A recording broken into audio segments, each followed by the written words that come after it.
How to add your friends by using QR code. In today's guide, I'll be showing you how you can add friends on Kakaotalk by using the QR code. Let's get started. First, open Kakaotalk application on your device. Now, share in, tap on this friend icon right here. This add friend icon, tap on it.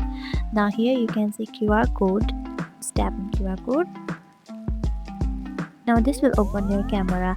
Now just put your camera on the QR code right here and it will be scanned and they will be added. You can also add them by tapping on this album right here. If the QR code is saved in a gallery and you select from this album and choose that QR code, then they will be automatically added.